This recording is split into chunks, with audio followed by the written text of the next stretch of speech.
첫 번째 세션을 시작하겠습니다. 먼저 해외에서는 인공지능 교육이 어떻게 펼쳐지고 있는지 알아볼까 합니다.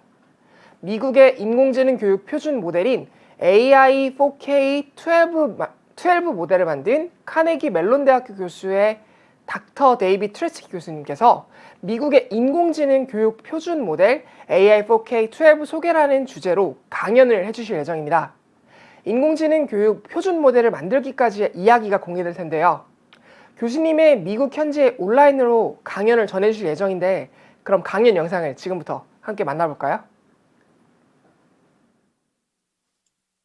Hi, I'm David Turetsky. I'm a research professor in the computer science department at Carnegie-Mellon University in Pittsburgh, Pennsylvania. I'm going to talk to you today about teaching artificial intelligence in K-12. We're going to start with an overview of the AI for K-12 initiative. Then I'll talk about the 5 big ideas in AI, some resources for teaching AI in K-12, and then I'll answer some questions that people have submitted in advance of the talk. So let's start with some background and an overview of AI for K-12. My adventure in teaching AI in K-12 began with the Cosmo robot, which came out in 2016 and was unique because it was one of the very first consumer robots with built-in computer vision. And that means that the robot could have artificial intelligence because it could see the world and develop representations of the world. So this was a big milestone in AI education because robots like this simply weren't available at the consumer level before then. There were robots like this in research labs, but nothing like this for consumers.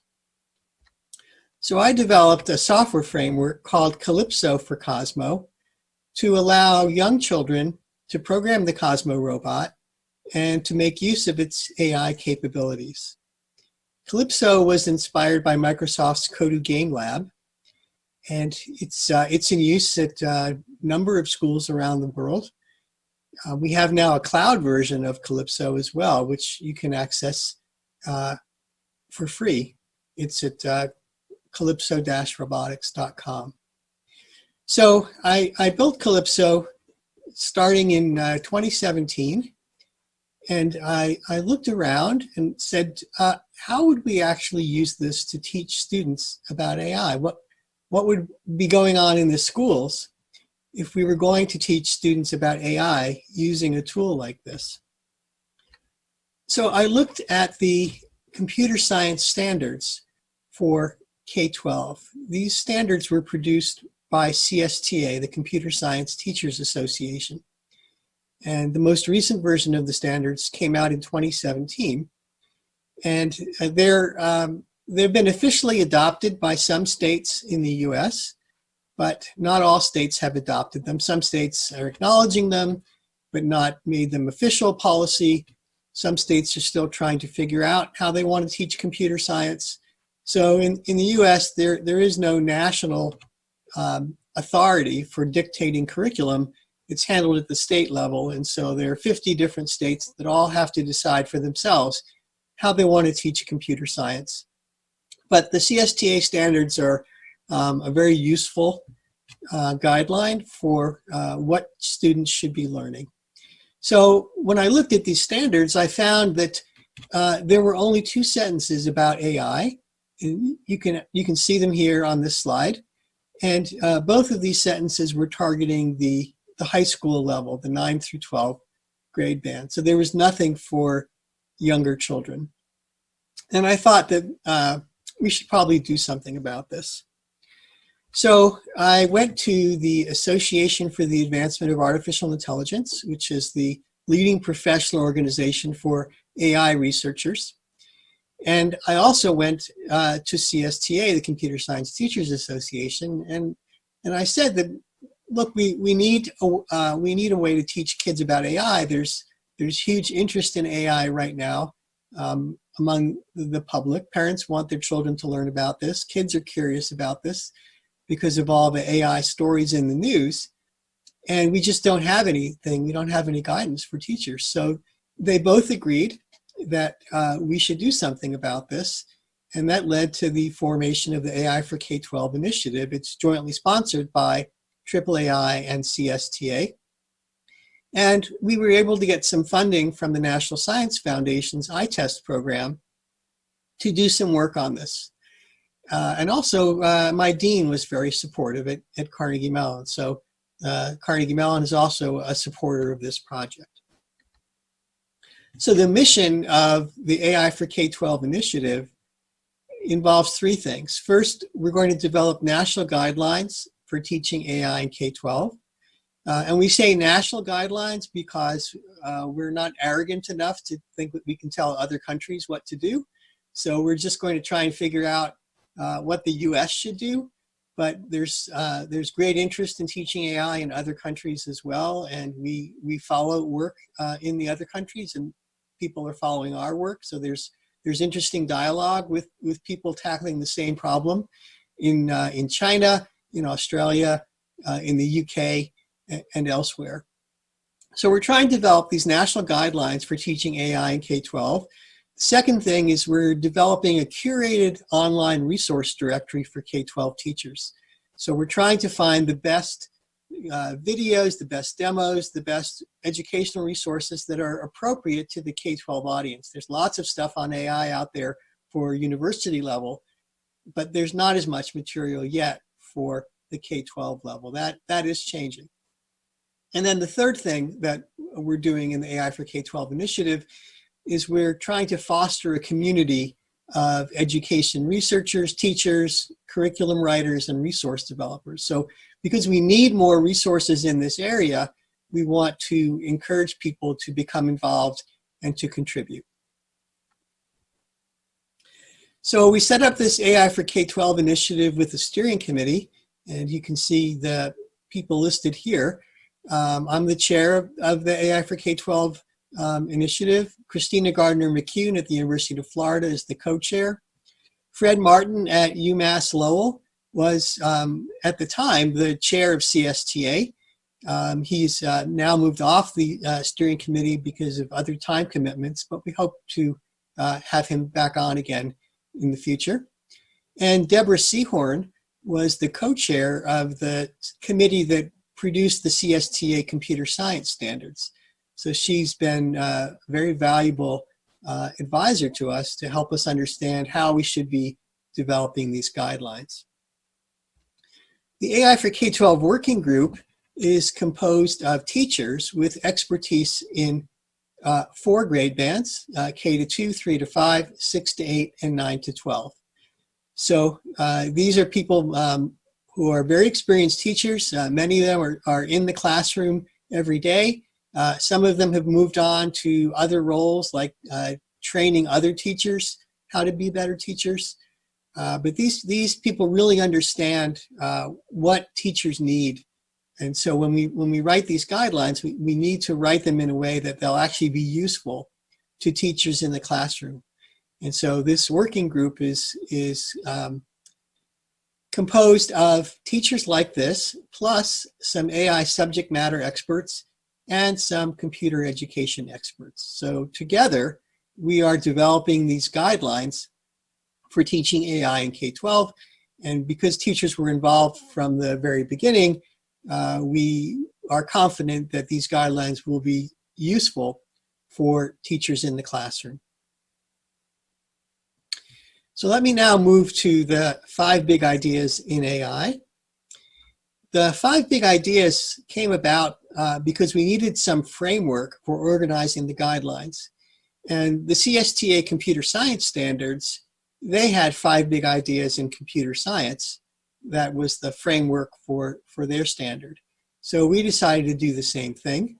And we came up with the 5 big ideas in AI. And we then produced this nice graphic here that illustrates the 5 big ideas. And one of our teachers in the working group said she really wanted a poster that people could put up in the classroom to help teach children about the 5 big ideas. So we went ahead and built this, this poster, the 5 big ideas in AI. So we're explaining each of the 5 big ideas. And this poster turns out to be very useful for adults as well, if we're trying to explain to an administrator or even a congressman what we're trying to do. Giving them a poster like this can be very helpful. People liked the poster and they started translating it into other languages. So it's now available in several other languages, including this Korean version, which was done by some of our colleagues. So we have these 5 big ideas, and I'm going to just briefly go through what those big ideas are. So the first big idea is perception. The idea is that computers perceive the world using sensors. And examples would be computer vision, speech recognition. What exactly do we mean when we say computers perceive the world? Well, perception is extraction of meaning from sensory signals using knowledge. What the figure shows is the way that a self-driving car might use computer vision to perceive the world. So the kinds of things a self-driving car is very concerned with, it's concerned about pedestrians. You can see them outlined in some of these green boxes. It's concerned about other vehicles, and it's concerned about things like traffic lights. And you can see in the figure, there are a couple of traffic lights that have been detected by the vision algorithm. So this process of extracting meaning from sensory signals, it's not a one-step process. So another important idea we want to get across is what we call the abstraction hierarchy, that this transformation from signal to meaning takes place in stages. And at every stage, there's increasingly abstract features and higher level knowledge applied. Big idea number 2 is representation and reasoning. That agents maintain representations of the world and use them for reasoning. So these representations, they're what we would call in computer science data structures. And the reasoning is done by algorithms. The figure here shows a famous match between Google's AlphaGo and Lee Sedol. Lee Sedol is an expert Go player, one of the best Go players in the world. And they had a series of games between Lee Sedol and Google's DeepMind's AlphaGo, and AlphaGo won. And what's going on here, the representation of the board, so that's the representation part. There's some data structure inside AlphaGo that's representing the board, and the algorithm is what's choosing the next move. So there are different kinds of reasoning algorithms, things like classification, prediction, logical deduction, sequential decision-making, planning, optimization. These are all different kinds of reasoning that we have AI algorithms for. The third big idea is learning, that computers can learn from data. And there are symbolic approaches to learning, like decision trees, and there are neural network approaches to learning, things like backpropagation. So many of the recent advances in AI in the last 10 years came about because people adopted machine learning techniques. So machine learning became more powerful, became more capable, in part because of things like people started using GPU boards to provide a lot more computational power. And then they were able to use these more powerful machine learning mechanisms to tackle problems in computer vision, in speech recognition, and so on. Natural language understanding is another area where machine learning has had a big impact in the last 10 years. So things like speech recognition, which didn't used to work very well, now works very well. And that's because of the switch to this machine learning approach. So some key insights on machine learning. First of all, what is learning? Learning is a change in internal representation that results in a change in behavior. So this is a key insight. People often say that machine learning allows a computer to change its behavior without being explicitly programmed. In fact, the first person to say that was Claude Shannon, who invented one of the very first AI programs that was a checker playing program in the 1950s. And it's true that the behavior doesn't have to be explicitly programmed, but the learning algorithm has to be programmed. So the difference is that once you've programmed the learning algorithm, you can use that to learn lots of different things. And the learning that takes place is done by a change in internal representation. In the case of a neural net, it would be changing the weights in the neural net. So the behavior changes because these parameters change, the internal representation changes, but the underlying algorithm, the learning algorithm, that doesn't change. Big idea 4 is natural interaction, the idea that intelligent agents require many kinds of knowledge in order to interact naturally with humans. And this is actually a very broad category. It covers a lot of different things. One of them is natural language understanding. So when you ask Siri to do something, how does Siri understand your request? That's natural language understanding. Or if you ask a question to Google, how does Google understand what you're asking? Common sense reasoning is another example that we put in here because it's something that people draw on heavily. And if we want computers to interact naturally with people, then we want computers to be able to draw the same kinds of conclusions that people do. Affective computing is another area. So we want computers to be able to recognize and respond to human emotional states. And questions like, could a computer be conscious?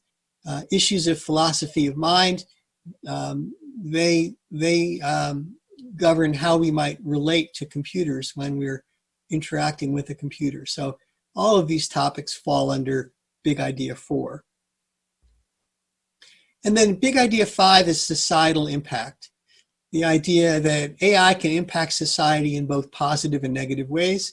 We think it's very important that students have a balanced view of AI.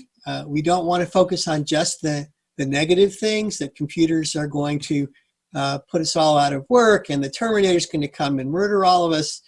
We don't want that to be how students think about AI, even though it's very often how AI is covered in the press. The newspapers, news magazines like to focus on potential negative outcomes, but there are also many positive outcomes that can come from AI. So it's a mix, and we want students to have a balanced view. So in this, under this big idea number 5, that includes things like economic and employment impacts of AI. So many people in the future will work alongside robots or intelligent agents. So they'll still have jobs, but the nature of their work may change because they may be working with an AI-powered agent or robot.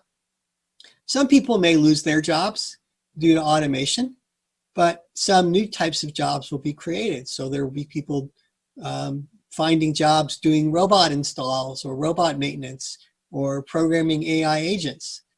So it's going to be a mix of some job losses, some job creation, some changes to the nature of work. And there will also be new types of services possible. And things like medicine are going to change because we'll be able to have more effective diagnosis and treatment thanks to AI. So this is one aspect of societal impact. Another one has to do with the ethical application of AI technology. So when you use AI to make decisions about people, that can be problematic. If an AI system is deciding who gets into college, who gets a job interview, who gets a loan or a mortgage, or even more seriously, if it's recommending sentencing or who's eligible for parole, these are very important decisions that affect people's lives. And we want to be sure that any AI system that's used this way meets certain ethical requirements. So this is a big topic in AI right now. There are many people working on this problem.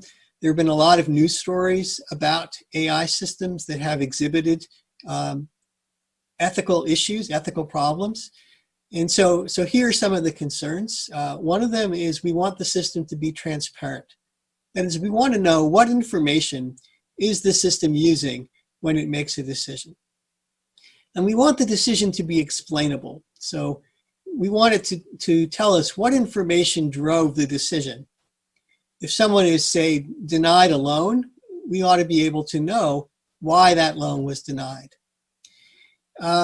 We want accountability. And that means that whoever deploys an AI-based decision-making system needs to take responsibility for what that system does. It's not acceptable for people to say, well, the computer said this was the decision, so that's the decision.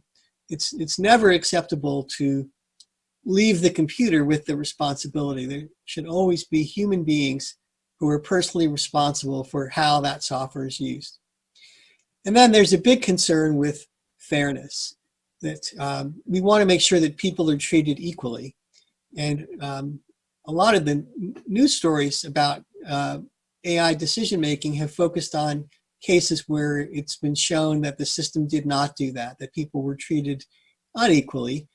And it's not an easy thing to make a system be fair, because even if you don't deliberately try and make a system bias, even the definition of what is fair can be quite complicated.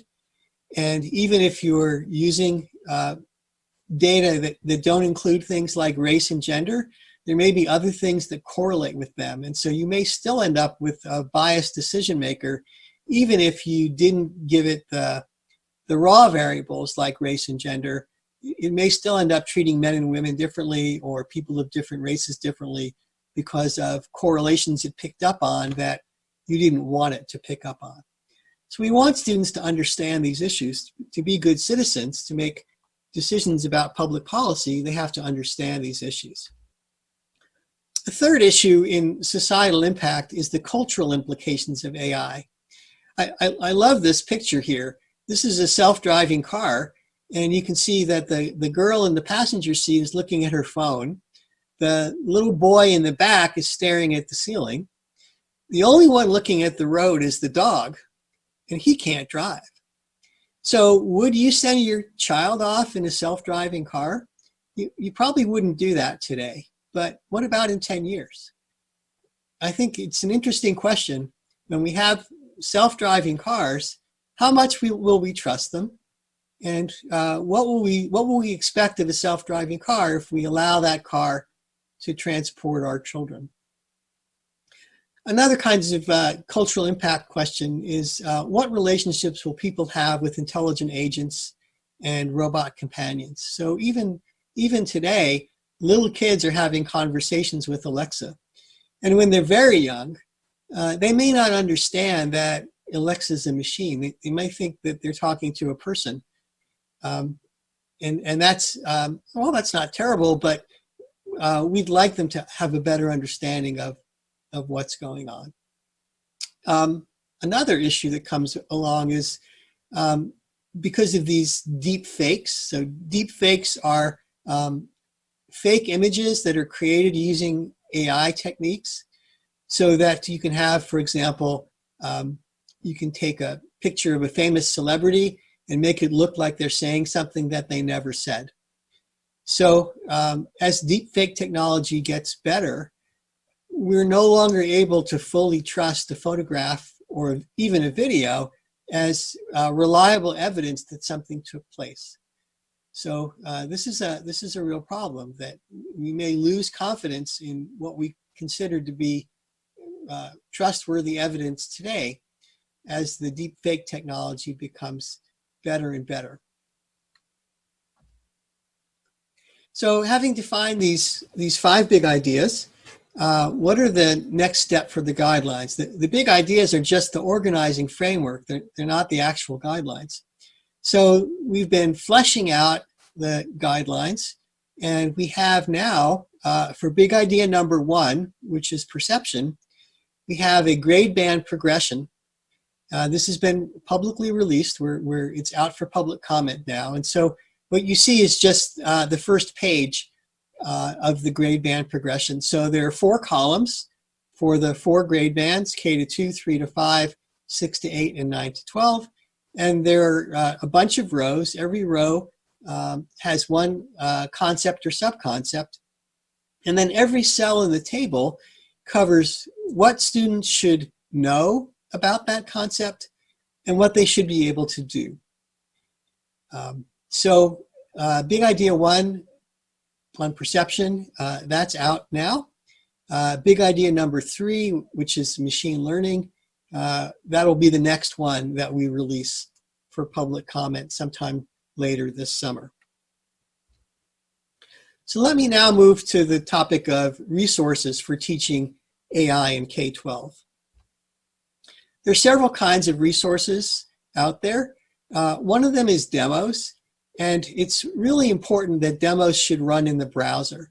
The reason for that is that many schools have tightly locked down computers. And so teachers often are not able to install software on these machines. If the software is installed at all, it has to be done by IT staff, and they may be very busy, they may be unwilling. And so ideally, you want a demo that just runs in the browser and doesn't require any software to be downloaded and installed. Another reason is that some schools have low resources, so they may not have powerful computers, but they may have Chromebooks. So something that can just run a web browser, or they may have rather modest tablets, but they can run a web browser. So demos that run in the browser are the best kind.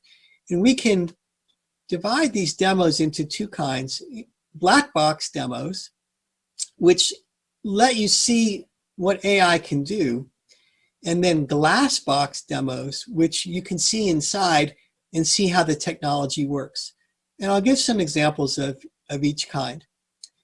Other kinds of resources, there are now programming tools for children to use AI in the programs that they write.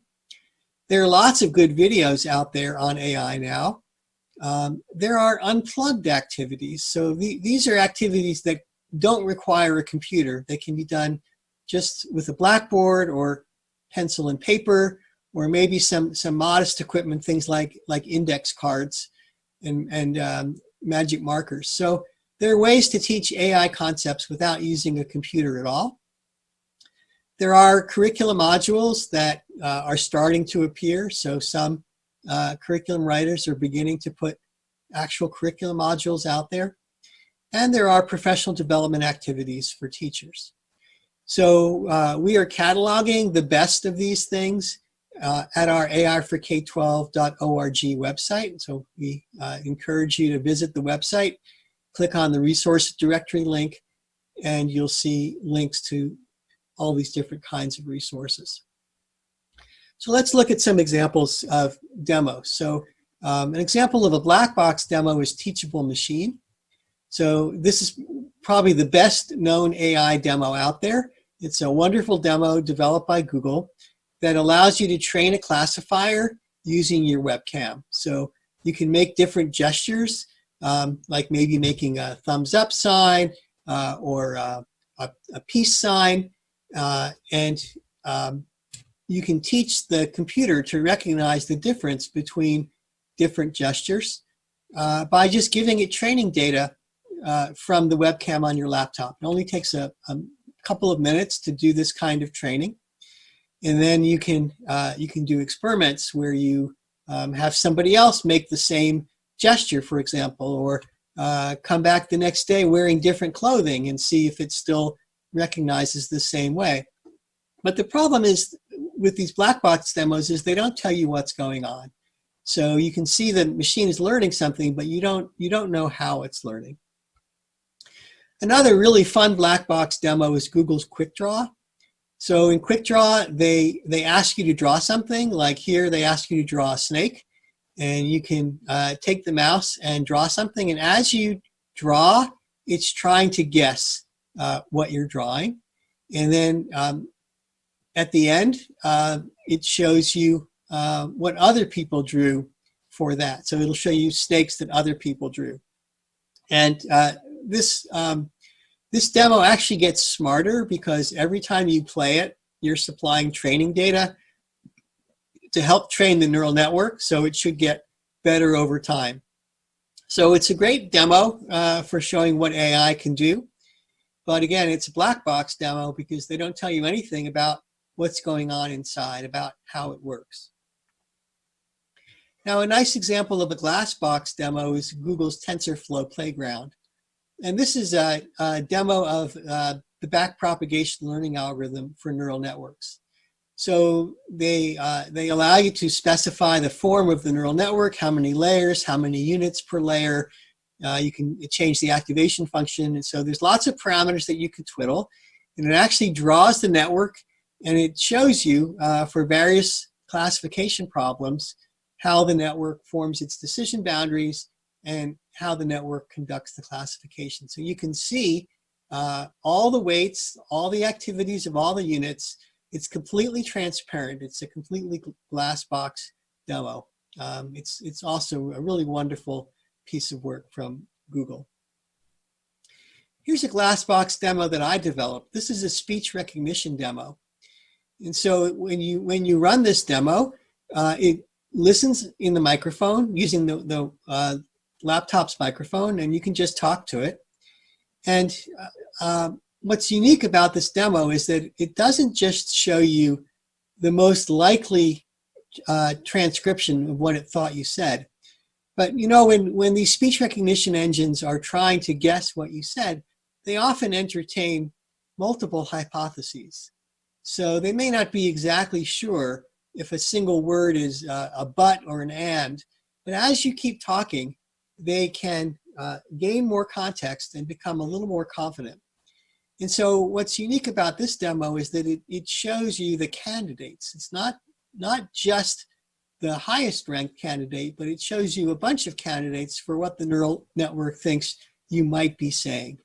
So it's a little bit of a glance under the hood of how the Google Speech API works. Here's an example of a black box demo that turned into a glass box demo. So Machine Learning for Kids is a wonderful resource for introducing kids to machine learning by allowing them to train various kinds of machine learning models. And initially it was a black box. You couldn't see what the model was doing. You could just train the model and then you could test it on examples. But Dale Lane, the person who created this resource, he went in and he added a way to draw the decision tree that the machine learning algorithm is creating. And so that's what you see here. So now it's a glass box demo because you can vary the training data and then you can go look and see how the decision tree that's learned by the learning algorithm changes when you change the training data. There are now a bunch of AI programming frameworks for kids, and there are extensions to some well-known frameworks. So for example, App Inventor, which is a programming framework for kids from MIT, now has, it's been extended with some AI tools to do things like image classification. So some of the same things that you could do in Teachable Machine, you can now do with App Inventor. Cognimates, which was created by Stefan Yadruga, that's a series of extensions to Scratch that gives various capabilities to Scratch. AI capabilities, things like speech understanding or sentiment analysis. eCraft to Learn is a set of extensions to the Snap language. Snap is a variant of Scratch from Berkeley, and eCraft to Learn, similar to Cognimates, it adds new blocks to the Snap language to provide AI primitives.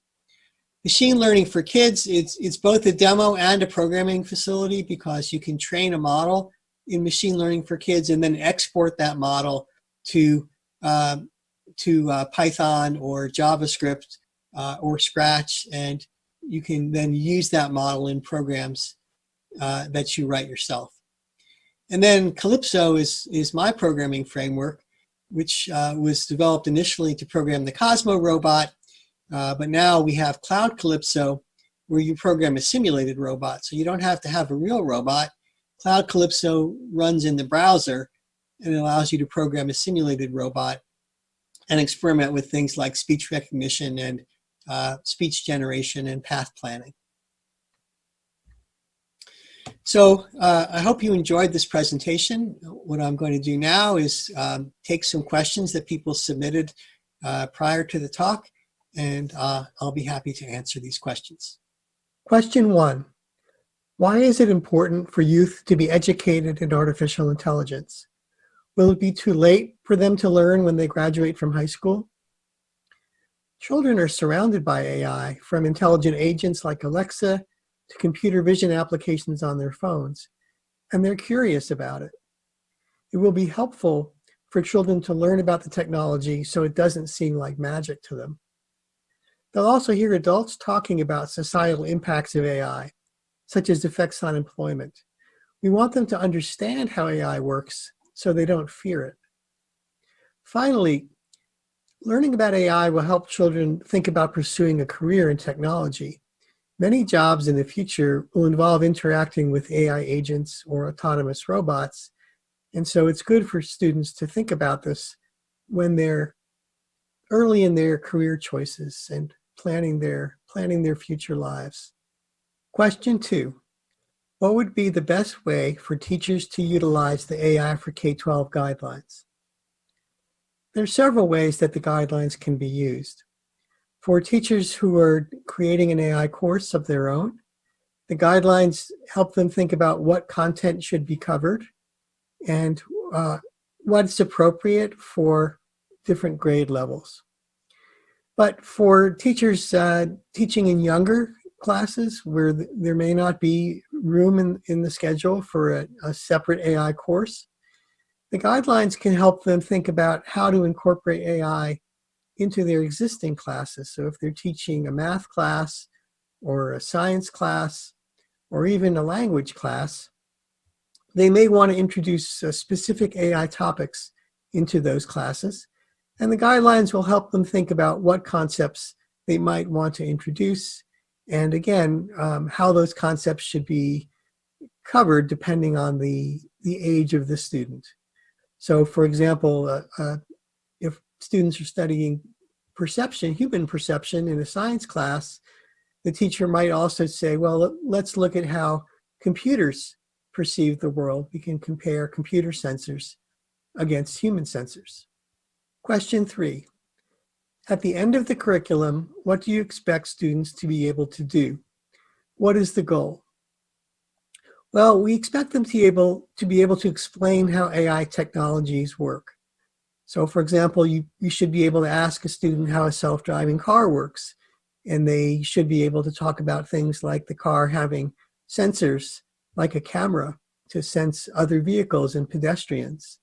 And they should be able to talk about the car having representations such as a map of the city or a local map of the vehicles and pedestrians on the street where it's currently driving.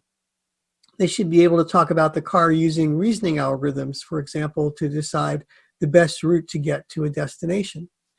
So these are all AI concepts that students should be able to acquire in K-12, and they should be able to use these to understand the AI technology in their lives. The other thing we expect students to be able to do is they should be able to start incorporating AI into programs that they write themselves.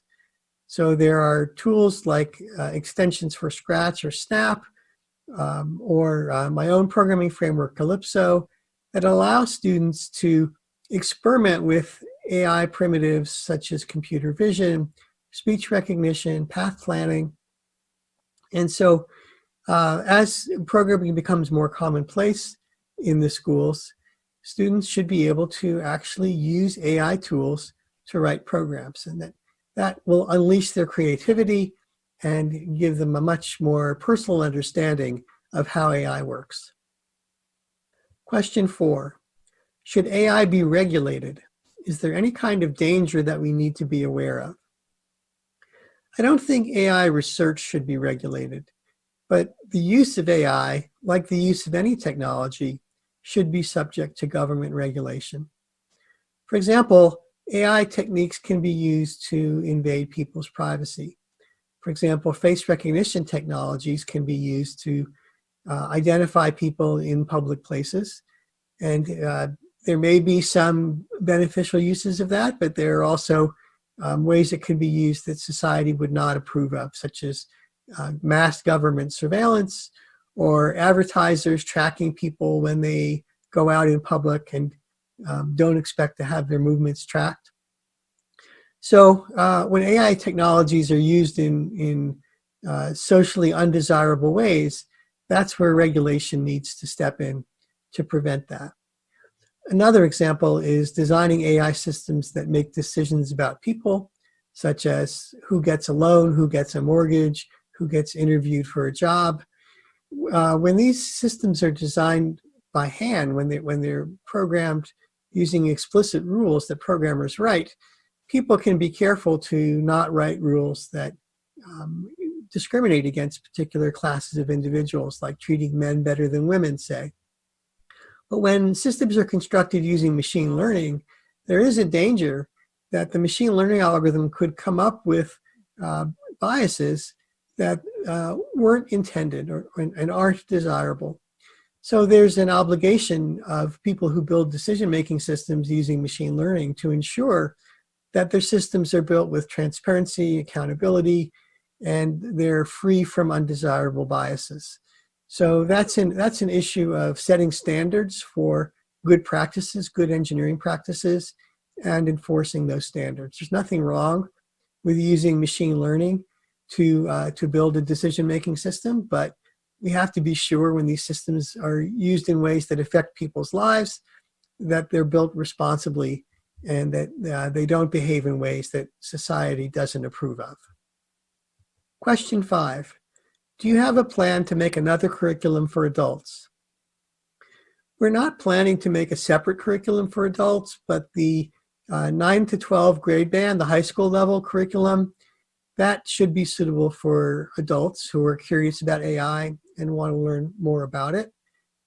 This would be for the average adult. For someone who wanted to go into the field of AI, then they would want to get at least an undergraduate level understanding.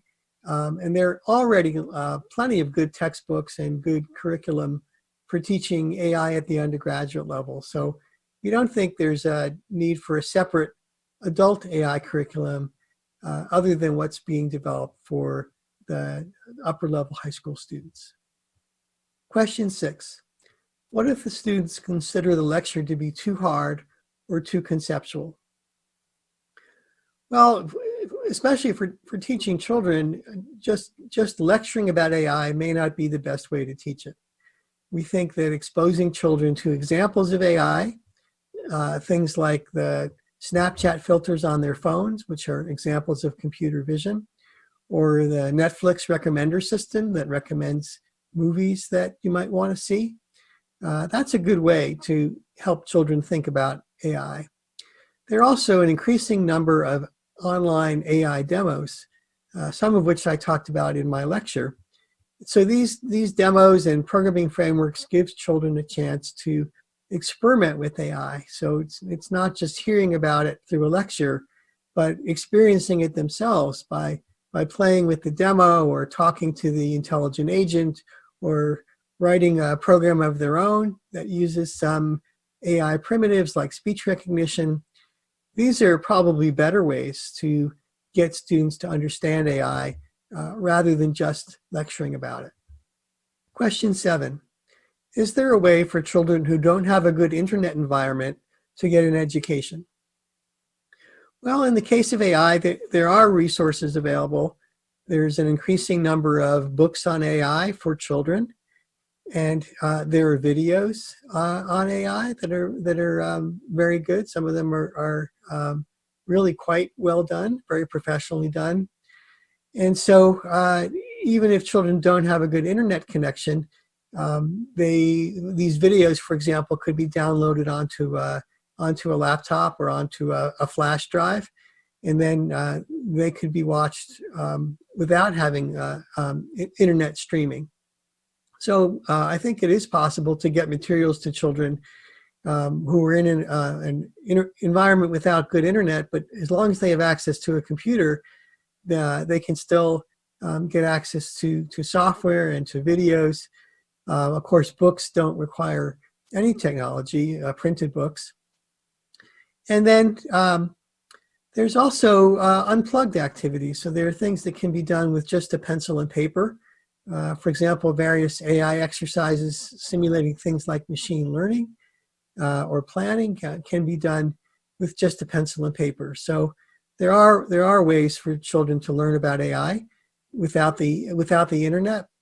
In some communities that don't have good internet coverage, they still have good phone service, and so a lot of material can be delivered on a smartphone. Videos can be watched on a smartphone.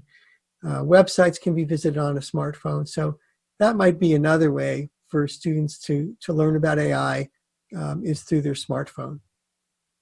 Question 8. Is mathematics important for studying AI? Yes, mathematics is very important in AI. In machine learning, things like probability and statistics are important. Other areas of AI use other kinds of math. For example, optimization uses linear algebra. Neural networks, which use gradient descent learning, that comes from calculus.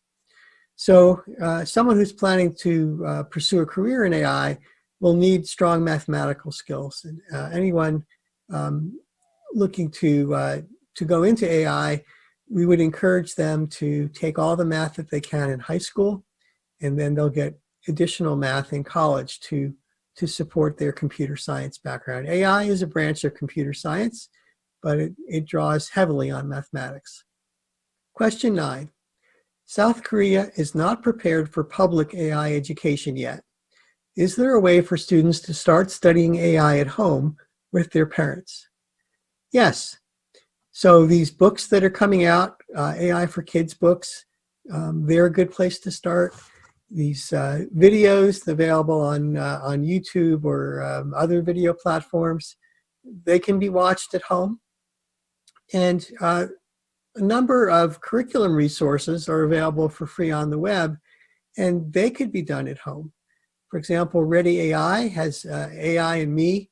It's a little curriculum module that it's for K-5 students. Students can do that with their parents.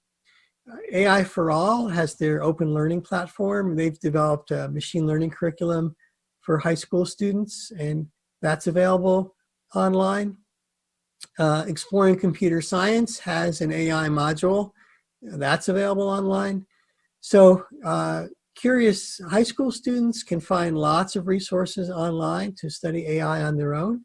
And for younger students, the curriculum that's available, another one is code.org. They have a machine learning activity that's available on their website. For younger kids, they can do these with their parents. And they can learn a lot about AI without having to learn in the classroom. Although ultimately, because we think all students should learn about AI, we do think AI instruction belongs in the classroom. But if people don't want to wait for that, they can learn AI on their own through these internet resources.